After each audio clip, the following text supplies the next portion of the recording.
Teacher അമ്മയുടെ പുതിയൊരു എപ്പിസോഡിലേക്ക് എല്ലാവർക്കും സ്വാഗതം. വീഡിയോ ആദ്യമായി കാണുകയാണെങ്കിൽ സപ്പോർട്ട് ചെയ്ത് സബ്സ്ക്രൈബ് ചെയ്ത് ലൈക്ക് ചെയ്യാൻ മറക്കല്ലേ. അവിടെ മേരിക്കുട്ടി ടീച്ചറുടെ ഡൈനിങ് ടേബിളിലിരുന്ന് വീണയും ടീച്ചർ അമ്മയും മേരിക്കുട്ടി ടീച്ചറും കൂടി ചായ കുടിച്ചോണ്ടിരിക്കുക.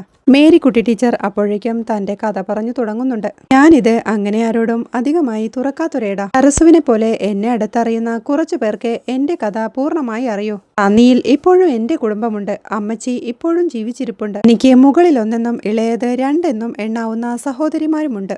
എന്നിട്ടും ഞാൻ ഒറ്റയ്ക്കാ. ജോൺ മാത്രമാ എന്നെ ഈ ലോകത്ത് പിടിച്ചു നിർത്തുന്ന ഒറ്റ കണ്ണി. വീട്ടില് 4 പെൺകുട്ടികളും പട്ടിണിയും കാരണം മഠത്തിലേക്ക് വീട്ടുകാർ നേർന്ന പെണ്ണായിരുന്നു ഞാൻ. അന്ന് നല്ല വിശ്വാസിയായിരുന്നെങ്കിലും മഠത്തിൽ ചേരാൻ എനിക്ക് താല്പര്യമില്ലായിരുന്നു.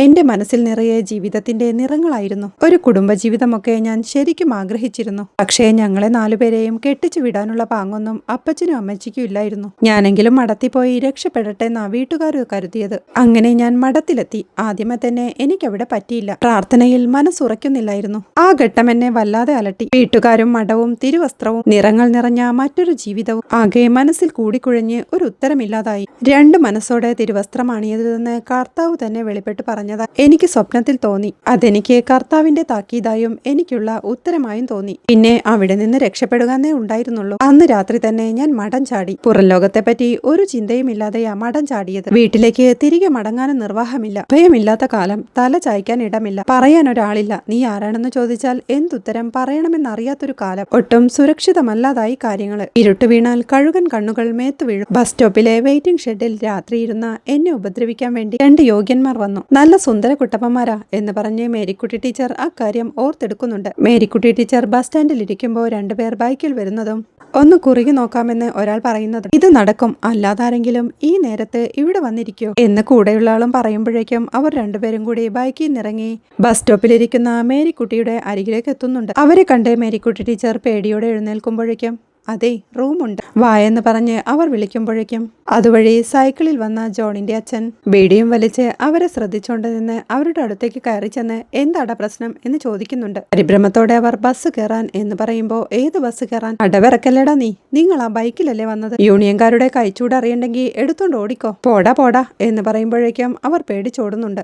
മേരിക്കുട്ടി ടീച്ചറും അത് ഓർത്തെടുത്തോണ്ട് സന്തോഷത്തോടെ പറയുന്നുണ്ട് അന്നവരെ നിലം തൊടാതെ ഓടിച്ചോണ്ടാ ജോർജ് അച്ചായൻ എന്റെ ജീവിതത്തിലേക്ക് കടന്നു വരുന്നത്. ട്രേഡ് യൂണിയൻ നേതാവായിരുന്നു അച്ചായൻ എന്ന് വീണയോടും സരസുവിനോടും പറഞ്ഞ് വീണ്ടും അക്കാര്യം ഓർത്തെടുക്കുന്നുണ്ട്. എന്താ സമയത്ത് ഇവിടെ എന്ന് ജോർജ് ചോദിക്കുന്നത് മേരിക്കുട്ടി തന്റെ കഥകളെല്ലാം പറയുന്നുണ്ട്. എല്ലാം കേട്ടുകഴിഞ്ഞ് എന്തായാലും താൻ വീട്ടിൽ കൊണ്ടാക്കി തരാമെന്നും ഇവിടെ സുരക്ഷിതമല്ലെന്നും ജോർജ് പറയുമ്പോൾ തനിക്കിനി വീട്ടിലേക്കൊന്നും പോകാൻ പറ്റില്ലെന്നും അപ്പച്ചനും അമ്മച്ചിക്കുമൊന്നും ഇത് സഹിക്കില്ലെന്നും മേരിക്കുട്ടിയും പറയുന്നുണ്ട്. ആദ്യം സുരക്ഷിതത്വമാണ് വേണ്ടതെന്ന് പറഞ്ഞ് എന്നെ ഒരു ഹോസ്റ്റലിൽ കൊണ്ടാക്കി. അവിടെ നിൽക്കെന്ന് പറഞ്ഞ് ഹോസ്റ്റൽ ഫീസും കെട്ടി എന്ന് പറഞ്ഞ് തന്നെ ഹോസ്റ്റലിലാക്കി സൈക്കിളിൽ മടങ്ങുന്ന ജോർജിനെ മേരിക്കുട്ടി ഓർത്തെടുക്കുന്നുണ്ട്. പിന്നീട് മേരിക്കുട്ടിയെ ഒരു ടെക്സ്റ്റൈൽസിലേക്ക് കൂട്ടിക്കൊണ്ടുപോയി ആവശ്യമുള്ള എന്താന്ന് വെച്ചാൽ കൊടുക്കാനായി സെയിൽസ്മാനോട് പറയുന്നുണ്ട്. തന്റെ കയ്യിൽ ആവശ്യത്തിനുണ്ടെന്ന് മേരിക്കുട്ടി പറയുമ്പോൾ തന്റെ കയ്യിലുള്ളത് താൻ കണ്ടല്ലോ. ഹോസ്റ്റലിലെ വൃത്തിക്കും മെനയ്ക്ക് നിന്നില്ലെങ്കിൽ അവര് പറഞ്ഞു വിടും. മേടിച്ചോന്ന് ജോർജ് പറയുമ്പോൾ മേരിക്കുട്ടിയും ചിരിയോടെ ഡ്രസ്സെല്ലാം വാങ്ങുന്നുണ്ട്. ആവശ്യമുള്ളതെല്ലാം അച്ചായൻ വാങ്ങി തന്നു. പിന്നെ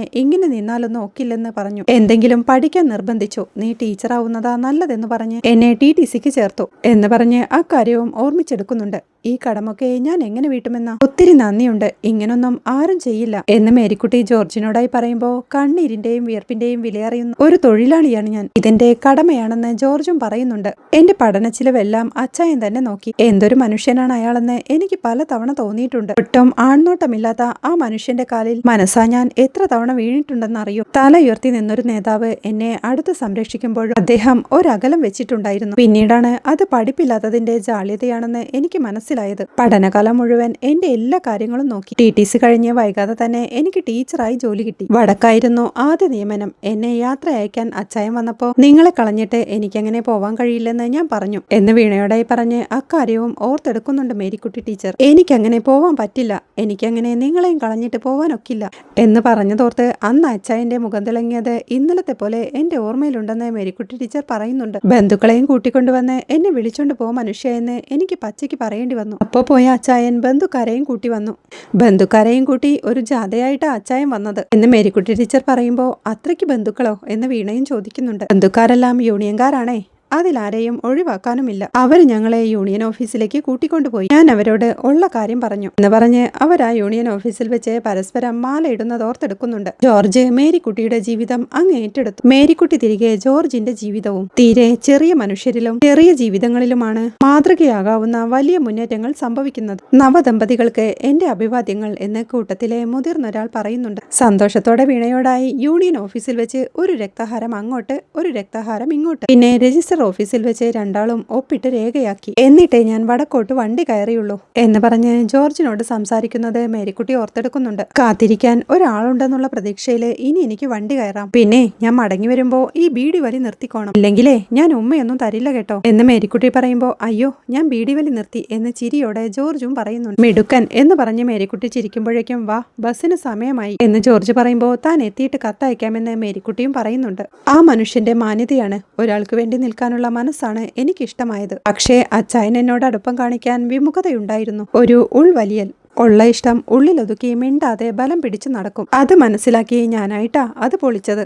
എന്റെ ജീവിതം എനിക്ക് തന്ന ഏറ്റവും വലിയ ഭാഗ്യമാണ് എന്റെ അച്ചായൻ എന്ന് വീണയോടായി പറഞ്ഞ് ജോർജ് തന്നെ അന്ന് യാത്രയാക്കാൻ എത്തിയ കാര്യമെല്ലാം മേരിക്കുട്ടി ടീച്ചർ ഓർക്കുന്നുണ്ട്. സങ്കടത്തോടെ അവർ വീണയോടായി പറയുന്നുണ്ട്. വലിയ ഭാഗ്യങ്ങൾ ചെറിയ കാലത്തേക്കല്ലേ ഉണ്ടാവൂ. ഇഷ്ടങ്ങളുടെ കാര്യത്തിൽ അച്ചായന്റെ അതേ ഉൾവലിയൽ ജോണിനും അതേപോലെയുണ്ട് എന്ന് പറഞ്ഞ് മേരിക്കുട്ടി ടീച്ചർ കാര്യത്തിലേക്ക് കടക്കുമ്പോൾ വീണയ്ക്കും ആകെ വല്ലാതാവുന്നുണ്ട്. പണ്ട് അങ്ങനൊരു ഇഷ്ടം ജോണിന് വീണയോടുണ്ടായിരുന്നു എന്ന് മേരിക്കുട്ടി ടീച്ചർ പറയുമ്പോൾ ജോണേട്ടനെ പണ്ട് കുഞ്ഞിയോടൊരു ലവ് ട്രാക്ക് ഉണ്ടായിരുന്നു. അതുപോലെ മേരിക്കുട്ടി ടീച്ചറിനെ കുഞ്ഞിയെ മരുമോളായിട്ട് കിട്ടണമെന്നും ഉണ്ടായിരുന്നു. ജോണങ്കിളിനും മേരിക്കുട്ടി ടീച്ചറിനും പല കാരണങ്ങൾ കൊണ്ട് അതാരോടും പറയാനോ ഓപ്പൺ ചെയ്യാനോ ആയിട്ടില്ല എന്നൊക്കെ കല്ല് പറഞ്ഞതോർക്കെ വീണയും ടെൻഷനോടെ എഴുന്നേൽക്കുന്നുണ്ട്. മേരിക്കുട്ടി ടീച്ചറും എഴുന്നേറ്റുകൊണ്ട് എനിക്കും വീണ ഈ വീട്ടിൽ മരുമകളായി വരണമെന്നുണ്ടായിരുന്നു. അത് ഒരു കാലത്തെ ചിന്ത. ചിലത് നമ്മൾ ആഗ്രഹിക്കുന്നതല്ലല്ലോ വിധിക്കുന്നത്. അങ്ങനെയായിരുന്നെങ്കിൽ എന്റെയും സരസ്വതിയുടെയും ബന്ധങ്ങൾ തലമുറകൾ കടന്നേനെ എന്ന് മേരിക്കുട്ടി ചിരിയോടെ പറയുമ്പോൾ അത് കുറച്ച് കടന്നുപോയടി എന്ന് ടീച്ചർ അമ്മയും പറയുന്നുണ്ട്. എന്നാ കുറയ്ക്കാം എന്ന് ചിരിയോടെ പറഞ്ഞ്